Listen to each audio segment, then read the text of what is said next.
Wonder Valley is a land of contradictions. It looks barren, like a wasteland in certain spots.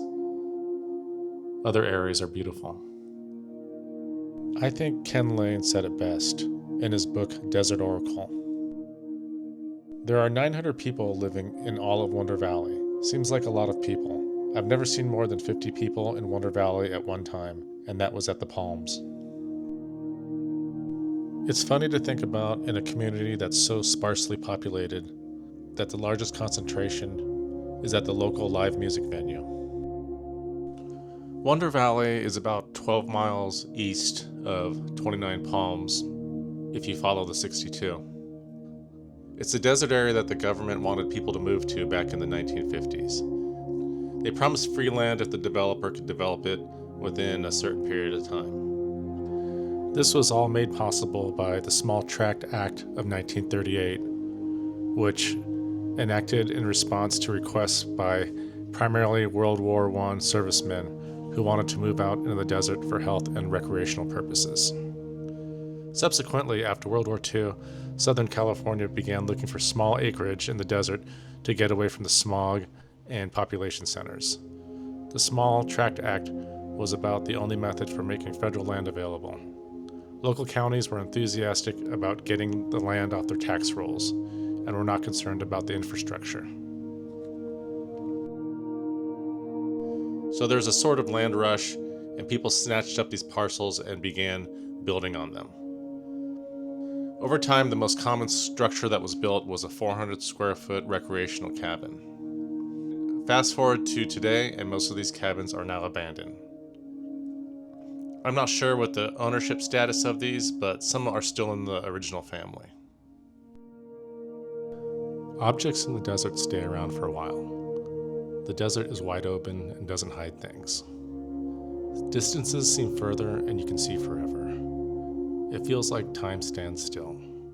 I think this is what attracted me to exploring the desert, and I think this is what inspires people to create things in the desert.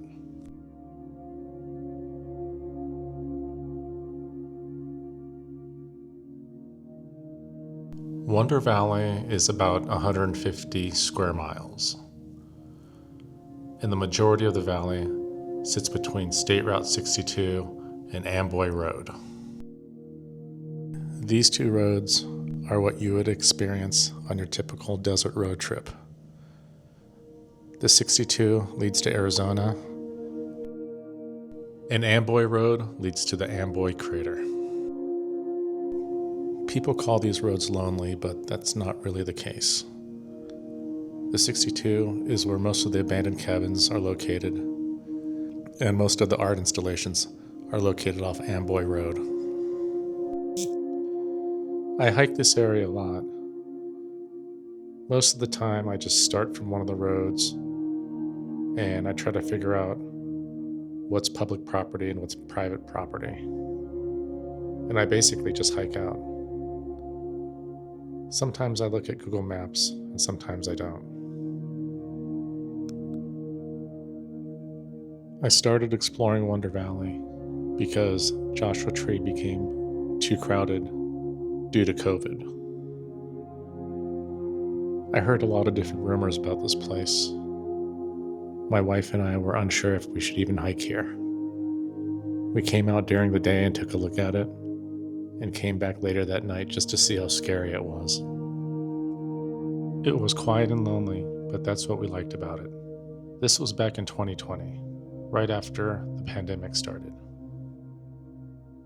Because of the pandemic, people wanted to go places like this. They wanted to go somewhere where there weren't other people, and the area changed. Airbnb started popping up.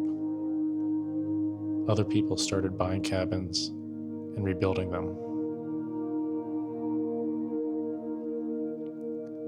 Now there's a lot more part-time people